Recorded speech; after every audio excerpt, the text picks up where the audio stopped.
उत्सव के साथ, दीपावली के आयोजन के साथ जुड़ता है और इस आयोजन के साथ जुड़ करके अपने जन्म और जीवन को गौरव की अनुभूति करता है। और हम लोगों को इस आयोजन को अयोध्या धाम के माध्यम से देश और दुनिया तक पहुंचाना है, जिससे अयोध्या की अच्छी ब्रांडिंग भी हो सके और मर्यादा पुरुषोत्तम भगवान श्री राम जन जन के आराध्य के रूप में इसी प्रकार से पूज्य रूप से सबके सामने उसी रूप में दीपोत्सव के माध्यम से आशीर्वाद देते रहे, जो हजारों वर्षों से हमारे पूर्वजों को और इस धराधाम के प्रत्येक नर नारी को उनका आशीर्वाद प्राप्त होता रहा है। और उस संकल्पना को आगे बढ़ाने के दीपोत्सव के कार्यक्रम को जब आगे बढ़ाने की प्रेरणा आदरणीय प्रधानमंत्री मोदी जी के माध्यम से, क्योंकि प्रधानमंत्री जी सदैव इस बात को कहते हैं कि कार्य कोई भी हो इस प्रकार का होना चाहिए जो कार्य वास्तव में अन्यों के लिए प्रेरणादायी भी हो और एक अमिट छाप छोड़ने के साथ साथ अन्यों को भी प्रेरित कर सकें। और दीपोत्सव का कार्यक्रम इसीलिए अयोध्या के साथ जोड़ करके हम लोगों ने अयोध्या के संकल्प को पूरा करने के लिए, आगे बढ़ाने के लिए, राम राज्य की उस परिकल्पना को आगे बढ़ाने के उस संकल्प को किया, आगे बढ़ाया है, जिसकी इस देश को आजादी के बाद से प्रतीक्षा थी। याद करिए, देश के अंदर राम राज्य की हमने परिकल्पना जब की, एक ऐसा राज्य जिसमें व्यक्ति व्यक्ति के बीच में जाति के नाम पर, मत, संप्रदाय, पंथ या मजहब के नाम पर, धर्म के नाम पर कोई भेदभाव न हो, किसी प्रकार का भेदभाव न हो। आजादी के बाद आपने पहली बार इस बात को देखा होगा जब एक एक योजना को 2014 के बाद चलाने के बाद उसका आधार जाति, क्षेत्र, भाषा, मत, मजहब न बनकर के उसका आधार गांव बना, किसान बना, नौजवान बना, महिलाएं बनी, समाज का प्रत्येक तबका बना। और राम राज्य की उस आदर्श परिकल्पना को, चाहे गरीबों के लिए घर घर में शौचालय बनाने का कार्य हो, उसके माध्यम से नारी गरिमा के साथ साथ स्वास्थ्य की आदर्श परिकल्पना को हम चरितार्थ कर सकें, यह कार्य हो, या प्रत्येक गरीब को एक एक घर देने का, घर घर में रोशनी देने का, उज्ज्वला योजना के माध्यम से 4 करोड़ परिवारों को बिजली पहुंचाने का कार्य हो, या फिर नारी गरिमा का सम्मान रखने के लिए प्रत्येक परिवार को रसोई गैस के निःशुल्क कनेक्शन देने का कार्यक्रम रहा हो, आरोग्यता के लिए आयुष्मान भारत के अंदर, प्रधानमंत्री आयुष्मान भारत के अंदर हर गरीब को 5 लाख का प्रतिवर्ष स्वास्थ्य बीमा का कवर देने का हो, या इस कोरोना कालखंड में आपने देखा होगा देश के 80 करोड़ लोगों को निःशुल्क खाद्यान्न उपलब्ध कराने का कार्य, और देश के अंदर पोर्टेबिलिटी के माध्यम से अयोध्या का वासी अगर वह मुंबई में, बेंगलुरु में, अहमदाबाद में या देश के अंदर कहीं भी है, अगर उसने अयोध्या में राशन कार्ड बनाया है तो उस राशन कार्ड से देश के अंदर कहीं भी राशन लेने की सुविधा प्राप्त कर सकता है। यह सुविधा अगर किसी ने उपलब्ध कराई है, प्रधानमंत्री मोदी जी ने उपलब्ध कराई है, और इसमें जाति, क्षेत्र, भाषा, मत और मजहब के आधार पर किसी के साथ कोई भेदभाव नहीं किया गया। कोरोना कालखंड में कितना बड़ा कार्य हुआ, सबको बचाने के बावजूद सेवा के कार्यों को आगे करने के साथ साथ विकास थमने नहीं देंगे, रुकने नहीं देंगे, कार्यक्रम अनवरत चलते रहेंगे, और ये कार्यक्रम भी निरंतर चल रहे हैं। आपने देखा होगा आज केंद्रीय वित्त मंत्री जी का वक्तव्य भी सामने आया है। उन्होंने साफ कहा कि अर्थव्यवस्था अपनी पुराने स्वरूप में फिर से आकर के द्रुत गति से आगे बढ़ रही है। ये विकास की इस प्रक्रिया को आगे बढ़ाने का कार्य आज अगर हम उत्तर प्रदेश में सफल हो रहे हैं, हमने कुंभ को वैश्विक स्तर पर ले जाकर के एक सफल, स्वच्छ और सुरक्षित कुंभ के रूप में पूज्य संतों की भावनाओं के अनुरूप अपने आयोजन को इस रूप में प्रस्तुत किया, तो इसकी प्रेरणा, इसका मार्गदर्शन भी प्रधानमंत्री मोदी जी का था। अगर आज हम दीपोत्सव के कार्यक्रम को वैश्विक स्तर पर पहुंचाने में सफल हुए, तो इसके पीछे भी प्रेरणा और मार्गदर्शन प्रधानमंत्री मोदी जी का था। कोरिया को स्वके को अयोध्या के साथ जोड़ना, फिजी को अयोध्या के साथ जोड़ना, थाईलैंड को अयोध्या के साथ जोड़ना, जापान को अयोध्या के साथ जोड़ना, नेपाल को अयोध्या के साथ जोड़ना, ये पहले से जुड़े थे, लेकिन इसको आधुनिक परिप्रेक्ष्य में जोड़ने का कार्य हम कर सकें। अयोध्या से जनकपुर की बस यात्रा और राम जानकी मार्ग को एक बार फिर से हम उस यात्रा को इतना सुगम कर सकें। जब प्रभु श्री राम मां जानकी को लेकर अयोध्या आए थे, कई दिन लगे थे, लेकिन आज प्रधानमंत्री मोदी जी के कारण अगर सड़क मार्ग से कुछ ही महीनों के बाद जब ये मार्ग राम जानकी मार्ग बनकर के तैयार होगा, 5 से 6 घंटे की दूरी में हम सीतामढ़ी से अयोध्या की दूरी तय करने में सफल हो जाएंगे।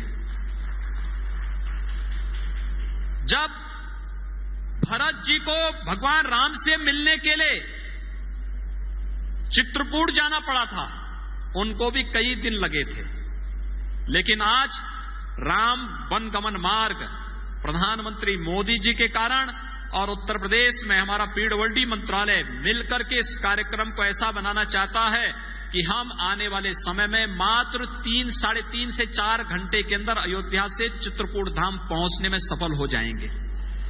ये है कार्य की परिकल्पना कैसे होती है। पूरी रामायण सर्किट की परिकल्पना को साकार करके जहां जहां प्रभु के चरण धरे गए, हम वैश्विक पटल पर उसे एक पर्यटन केंद्र के रूप में विकसित करके श्रद्धालुओं की श्रद्धा का भी सम्मान करेंगे और पर्यटकों को भारत की प्राचीन परंपरा और संस्कृति के साथ जोड़ने का कार्य भी करेंगे। ये मार्गदर्शन और प्रेरणा प्रधानमंत्री मोदी जी की रामायण सर्किट के रूप में, कृष्णा सर्किट के रूप में, आध्यात्मिक सर्किट के रूप में अलग अलग धामों को अलग अलग रूप में जोड़ने का कार्य किया जा रहा है। और ये कार्य जिस रूप में होता हुआ दिखाई दे रहा है, अयोध्या के अंदर पंचकोसी परिक्रमा, 14 कोसी परिक्रमा, 84 कोसी परिक्रमा, पिछली सरकारें इन परिक्रमाओं को रोकती थी और आज की सरकारें, प्रदेश की हो या केंद्र की सरकार, इन परियोजना कोसी, पंचकोसी, 14 कोसी, 84 कोसी परिक्रमा की इस परिक्रमा के लिए हमारे पूज्य संतों के लिए और भक्तों के लिए दोनों के पैरों में छाले न पड़े, बल्कि प्रभु नाम का स्मरण करते करते वो लोक कल्याण के लिए, राष्ट्र कल्याण के लिए अपने आप को समर्पित कर सकें। इस भाव के साथ इन सभी पंचकोसी, 14 कोसी और 84 कोसी के क्षेत्रों में पर्यटन विकास की उन सभी संभावनाओं को विकसित करने के लिए पूरी ताकत के साथ कार्य कर रही है। ये है सरकार का भाव। आज ये कार्यक्रम उसी तेजी के साथ आगे बढ़ रहे हैं। सरयू जी की अविरलता और निर्मलता ये किसी से छुपी भी नहीं, लेकिन राम जी की पेड़ी में पिछले 3 वर्षों के अंदर आपको परिवर्तन देखने को मिला होगा। पहले राम जी की पेड़ी में आप आते थे, पानी जमा रहता था, सड़ता रहता था, भक्तगण चाहते हुए भी स्नान नहीं कर पाते थे।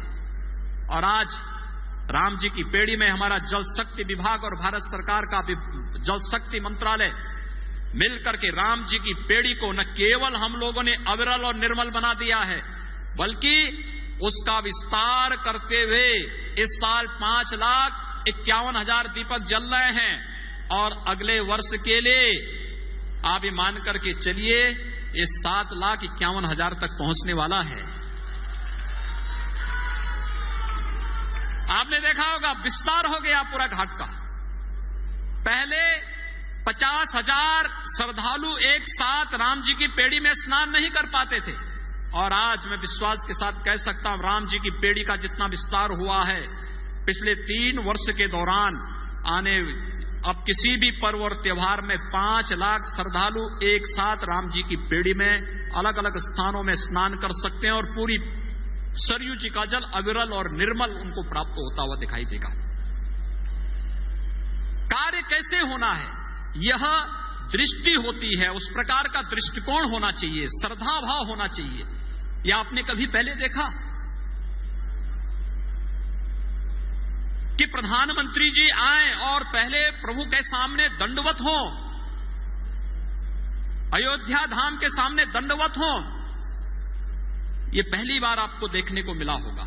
और भाइयों बहनों, ये भाव प्रभु राम के प्रति भी, अपनी मातृभूमि के प्रति भी और भारत की जनता जनार्दन के प्रति भी ये भाव है। जब देश का नेतृत्व इस प्रकार के यशस्वी हाथों में होता है उस देश को दुनिया की ताकत बनने में कोई ताकत रोक नहीं सकती है। और आज भारत इसीलिए दुनिया के अंदर अपनी ताकत का एहसास कराने में सफल है। इसीलिए जनता का यह अगाध श्रद्धा और विश्वास प्रधानमंत्री मोदी जी के साथ में है।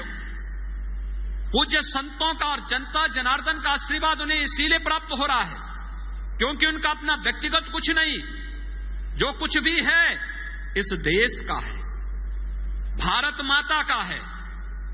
और जो कुछ भी करना है वह भारत माता के लिए करना है। कुंभ की वैश्विक स्तर पर पहचान हो, काशी को वैश्विक स्तर पर पहचान हो, अयोध्या को वैश्विक स्तर पर पहचान हो, भारत के सनातन धर्म से जुड़े हुए मान बिंदुओं को वैश्विक पहचान दिलाना हो, या भारत के महापुरुषों को राष्ट्रीय और अंतर्राष्ट्रीय स्तर पर पहचान दिलाने का कार्य हो, ये पूरी मजबूती के साथ आज देखने को मिल रहा है। और हम सबका दायित्व बनता है। विगत वर्षों तक जब भी मैं आता था, मैं एक ही बात आप सबसे कहता था कि विश्वास करो मोदी जी पर। जो कहा है मोदी जी उसको करके दिखा देंगे, आप चिंता मत करिए, केवल धैर्य रखिए। और आपने धैर्य रखा, उस धैर्य का परिणाम हमारे सामने है कि हमारी कई पीढ़ियां चली गई, देखती रह गई, तरसती रह गई। मैं देखता हूं, मैं जब भी अपने पूज्य गुरुदेव से, सरदेव अशोक सिंघल जी से, पूज्य परमहंस रामचंद्र दास जी महाराज से, जगत गुरु सुग्रीव किलाधीश जी से, अन्य पूज्य संतों से, जगत गुरु शंकराचार्य जी से, जिससे भी बात करता था, पूछता था, सब एक ही बात कहते थे। अंतिम समय में इन पूज्य संतों की एक ही तमन्ना थी, एक बार अपनी आंखों से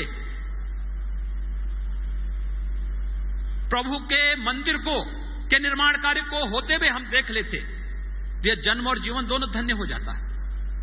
लेकिन भाइयों बहनों, हम सबकी पीढ़ी सौभाग्यशाली है कि प्रधानमंत्री मोदी जी के कारण हम सबको यह दिन देखने को मिला है। और हम सब ने न केवल देखा है, बल्कि हम सब उस कार्यक्रम के साक्षी बने हैं कि प्रभु श्री राम के भव्य मंदिर के कार्य का प्रधानमंत्री जी स्वयं आकर के शुभारंभ कर रहे हैं। और कार्यक्रम का शुभारंभ करने के साथ साथ देश और दुनिया को एक नया संदेश उस राम राज्य का दे रहे हैं, जिस राम राज्य में भेद किसी के साथ नहीं, सम्मान सबका है, सुरक्षा सबको है। और उस सम्मान और सुरक्षा के भाव को मजबूती के साथ आगे बढ़ाने के लिए ही आज दीपोत्सव 2020 के इस कार्यक्रम में हम सब आपके साथ जुड़ रहे हैं। अयोध्या सचमुच प्रधानमंत्री मोदी जी की अब परिकल्पना है, अयोध्या को दुनिया की सबसे अच्छी नगरी के रूप में प्रस्तुत करना है। ये दुनिया की एक रामायण, वैदिक रामायण सिटी के रूप में दुनिया की सबसे खूबसूरत नगरी के रूप में अयोध्या को आगे बढ़ाना है। और मैं इसके लिए अयोध्या वासियों का और पूज्य संतों का आशीर्वाद मांगने के लिए भी आज विशेष रूप से आपके बीच में आया हूं। अयोध्या वासियों ने जो धैर्य का परिचय अब तक दिया है, याद रखना, राम के काम में किसी के साथ अन्याय नहीं है, किसी के साथ अन्याय नहीं है। राम के कार्य में तो न्याय ही न्याय है, इसलिए अन्याय के लिए कोई जगह नहीं। लेकिन अयोध्या को, अयोध्या की पहचान तो मिलनी ही चाहिए। और उस पहचान को दिलाने के लिए ही आज प्रदेश और केंद्र दोनों सरकारें पूरी प्रतिबद्धता के साथ कार्य करना चाहती है। ये कार्यक्रम हमारा बहुत विशाल होता, विराट होता, कोविड-19 का खतरा नहीं होता, संक्रमण का भय नहीं होता, हम लोग इसको बहुत विराट स्वरूप देते। लेकिन कार्यक्रम में कहीं विघ्न बाधा न पैदा हो और कार्यक्रम हमारा अखंड बना रहे, इसलिए संक्षेप में हम लोगों ने इस आयोजन को इस रूप में किया। आज अयोध्या में राजश्री दशरथ मेडिकल कॉलेज अपनी पूर्णता की ओर जा रहा है और बहुत शीघ्र आदरणीय प्रधानमंत्री जी के कर कमलों से अयोध्या को एक मेडिकल कॉलेज, विश्वस्तरीय स्वास्थ्य सुविधा का एक मेडिकल कॉलेज यहां प्राप्त होगा। अयोध्या में अंतर्राष्ट्रीय एयरपोर्ट के निर्माण मर्यादा पुरुषोत्तम भगवान श्री राम की मान्यता के अनुरूप दुनिया के उन सभी देशों के साथ अयोध्या का संबंध जोड़ने के लिए कि अगर किसी को कोरिया से यहां आना होगा तो उनको बाया बेंगलोर, बाया दिल्ली, बाया लखनऊ नहीं, वे कोरिया से चलेंगे, सीधे अयोध्या की एयरपट्टी पर उतरेंगे और अयोध्या में आकर के अपना संवाद बनाएंगे। अगर नेपाल से एक मां जानकी के मायके से किसी को आना है तो जनकपुर से सीधे हवाई जहाज यहां पर उतरेगा। याद रखना, भगवान राम भी लंका विजय के बाद अयोध्या पुष्पक विमान से ही आए थे। इसलिए अंतर्राष्ट्रीय एयरपोर्ट अयोध्या में भगवान राम के ही नाम पर बन रहा है। और इसीलिए आप देखते होंगे कि ये कार्यक्रम, मैं तो पूज्य संतों से कहूंगा कि इसको कैसे आप भव्य स्वरूप दे सकते हैं अगली बार के लिए, अभी से तैयारी करें। हम लोग अभी तो हेलीकॉप्टर से भगवान राम उतरते हैं, फिर यहां पर स्वागत होता है। ये कार्यक्रम, मंचन का कार्यक्रम कैसे हो सकता है कि ये अपने आप में एक देश और दुनिया के लिए एक यूनिक इवेंट बने, एक स्मरणीय क्षण बने। यह कार्यक्रम तो हमें तय करना ही चाहिए, लेकिन साथ साथ हमें यह भी देखना चाहिए कि अयोध्या को कैसे हम इस रूप में विकसित कर सकते हैं, एक वैदिक रामायण सिटी के रूप में। उस प्रकार का आचार, उस प्रकार का विचार, उस प्रकार का शोध, उस प्रकार के आविष्कार, उस प्रकार की यहां की व्यवस्था, उस प्रकार के गुरुकुल की परंपरा, उस प्रकार की यहां की एक एक कार्य में उस प्रकार की झलक देखने को मिले। और उस परिकल्पना को साकार करने के लिए ही अयोध्या वासियों का समर्थन और सहयोग मांगने के लिए आज विशेष रूप से उत्तर प्रदेश सरकार में हमारी आदरणीय राज्यपाल महोदय, मैं, हमारे डिप्टी सीएम केशव प्रसाद जी, श्री स्वतंत्र देव सिंह जी, मेरे मंत्रिमंडल के सभी सहयोगीगण, हमारे सांसद, विधायक, महापौर, ये सभी लोग आपके सामने आए हैं कि अब इसमें देर नहीं होनी चाहिए। बहुत देर हुई है, आपने बहुत सहा है, बहुत अन्याय सहा है, बहुत अपमान भी सहा है। अयोध्या आने में लोग संकोच करते थे और एक समय तो ऐसा माहौल बना दिया गया था कि अयोध्या का नाम लेंगे तो जैसे कोई गाली दे रहा हो। जब पहले दीपोत्सव की बात सामने आई तो मेरा मंत्रिमंडल खुश था, लेकिन अधिकारीगण बोलते थे अयोध्या, अरे मैं तब तक अयोध्या 2-3 बार होके आ चुका था। लोगों को लगा कि क्या सरकार अयोध्या में जाएगी? अरे हमने कहा क्यों नहीं जानी चाहिए हमें अयोध्या में। और आज आप देख रहे होंगे हरेक अयोध्या आने को उत्सुक है, पूरा देश, पूरी दुनिया अयोध्या आने को उत्सुक है। स्वाभाविक रूप से हम सबको इन कार्यक्रमों को अपने साथ पूरी मजबूती के साथ जोड़ना है। मां कौशल्या के नाम पर यहां पर जो एक निराश्रित महिलाओं के लिए और बच्चों के लिए एक सदन का निर्माण होना है, उसकी कार्रवाई आगे बढ़नी चाहिए। भरत जी का नंदीग्राम कैसे हम विस्मृत कर सकते हैं? वहां के विकास को अब पंख लगते हुए दिखाई देने चाहिए, विकास एक नई ऊंचाइयों तक छूता हुआ दिखाई दे। वे सभी स्थल जो अयोध्या के विकास को देश और दुनिया में पहुंचा सकते हैं, उन्हें सरकार आगे बढ़ाने का कार्य करेगी ही। माननीय केशव जी कह रहे थे, वे स्वयं